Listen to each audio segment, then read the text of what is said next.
Hey guys, what's up? It's just Connor here. I hope you have an amazing day as per usual. Now in today's video, we're going to be doing something a little bit different. We're going to be talking about the actual skill of high ticket sales itself, which is not what we do super often because as I talk about in all my videos, I think landing an opportunity is probably even more important than sales skill alone. Sales skill is just a multiplier. However, one of my students in one of the 2 live group coaching calls we host inside the RSA weekly asked me the question of how, or a technicality on how to handle the money objection. So I decided to go through with all the guys, back to front, how you would do this step by step, and how you can use this for any industry, for whatever you're selling. Okay, so hopefully you find some value in today's video, but I just filmed this quick little segment giving some context, and we'll just slide over to the Zoom recording. But yeah, I don't normally post high ticket sales tutorials, where I was just clipping it up over there and I was like, well, I think it would be valuable for you guys. Let me know down in the comments below if you found value in this and I can keep doing more content like this. But as I mentioned, I think the skills of getting the role is probably more important than the actual skills in itself, considering that's coming from someone who spent $50,000 on their own sales skills and training. I think I have some insights and perspective on that. Right, but nonetheless, hopefully you find today's video valuable. If you did, pop a comment down below. You can start posting more of this type of content, specifically on sales skills and training. But hey, depends on what you guys want to see. Okay, so I'll leave that for now, and yeah, I'll let you guys pop into the training. I just had a quick question in regards to taking payments. So with our offer, it's 4K USD. So let's say, for example, we originally start with that and then they give us a price objection and then, we'll be like a funding aside, like, do you feel like this is like what you're looking for? And then from there on, would you then just like titrate down and then go to like a 2 payment? Or like, is there like a method that you be like, what I'm trying to say is like after you do the first offer, and then you offer the 2 payment. If they still can't do that, do you just go for the deposit and just try to push that, or would you go from say the first straight to the deposit so we can do a payment plan? Like, do you feel like it affects the result of the call, like just sort of going through all the different options, almost? No, I don't think so. Because if you, this is for everyone here as well. It's like when you're exploring a money objection, it's just purely logistical. If it's not a smokescreen, if it's not a fear, it's just a logistical conversation. So if you normalize a money objection and you get them to realize and understand that it is okay to have financial problems, it is okay not to pay things up front, then the more openness they're going to have in a conversation when talking about money with you. So a common mistake is like a foundational layer before all the structural type stuff when it comes to solving money objections is, again, just understanding that you're talking to a human on the other side of the screen. And, I've had people go, oh man, I apologize, for splitting it up. I'm like, it's fine, bro. Like, you can't just spawn money to your bank account. But it seems to be this constant narrative with salespeople where they constantly, pressure and push like all these different types of payment plans. Just at the back of your mind, just think and understand you're talking to another human. Just normalize the actual logistical pathways of tying off the money objection and having an open and honest conversation about the finances. So Mm. typically what I would say is, if they sound like they're a bit worried or even just like entering into a payment plan conversation at all, I'd probably just say, hey, no worries. Totally normal. It happens with a lot of our clients Mm. because people tend to feel embarrassed when it comes to talk about financial situations, right? Doesn't it feels off. People don't like talking about money. So the more that you normalize that, the better. And the more calm they'll be with sharing their financial situation with you.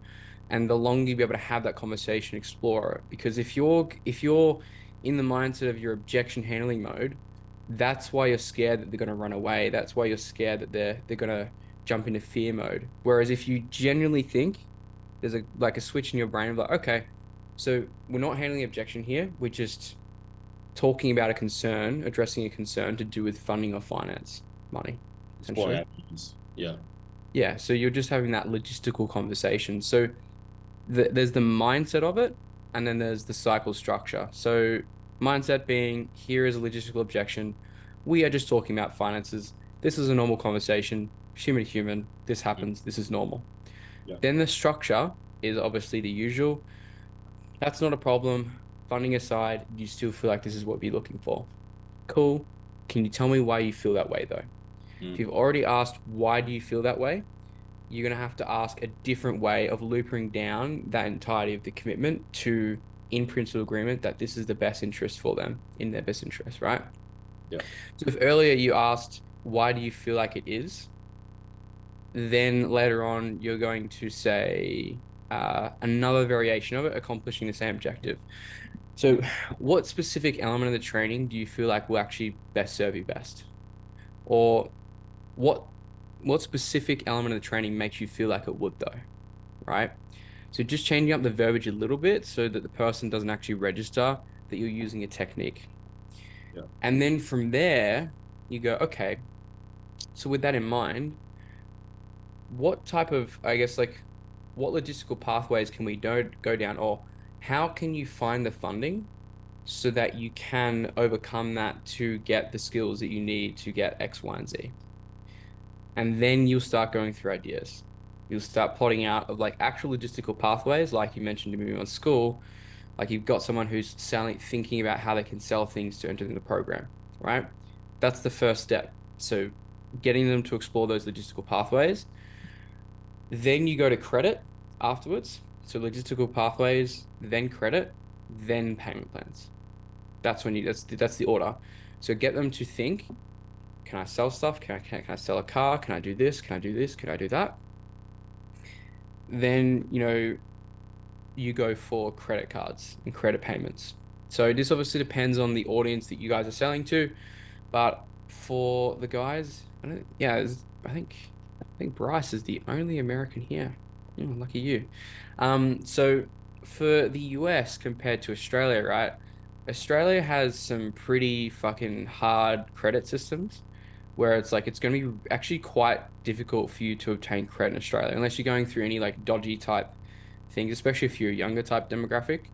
But in the US, you can almost get, they'll give any beating pulse a credit card in the US. It's honestly kind of crazy. So there are companies like American Express that have everyday rewards cards. I think it's Amex Blue, and I think the limit it's like 3,000 on the card, and they initially even give you $200 to $300 cash back, and then the prospect can pay it over like 12 to 16 months at 0% interest. So it's really crazy, right? So a lot of your US customers, depending on who you're selling to, are going to be able to have that flexibility in finance and credit. So you can utilize that to your benefit before going to a payment plan or going through a payment plan, so that you collect more cash up front, but also you collect more commissions. And then you cycle down the top payment plan all the way down to the bottom. But the way that you do that is very specific in how I would do so. So what I mean by that is the languaging that you use to transition from that point to the point that I'm talking about now, which is like payment plans, Mm. is specifically like this. Now, I don't typically do this, but I guess if I was able to make it a little bit more digestible, where I could break it up and maybe spread it out over, I guess, a couple months, maybe, once month this month and then once the next month, would would that be helpful? And so the whole play of the act is that you are doing them a benefit, right? So you don't normally do this, but you're doing them a favor, right? Remember law of reciprocity when it comes to networking. When you've done something for them, they feel like they have to do something for you. So we're playing to human psychology here. So essentially, what you want to do is again make it seem like you don't offer payment plans, but then you offer it. You act as if you pulled it out of thin air, and again, you're doing them a favor. And more than likely, a lot of times, they will end up thanking you, depending on the person and depending on their budgetary constraints. They'll end up thanking you for buying. They'll be extremely appreciative that you've been able to break up that payment plan, although it's something you normally do as a salesperson. It's just the way that you position it and that you frame it.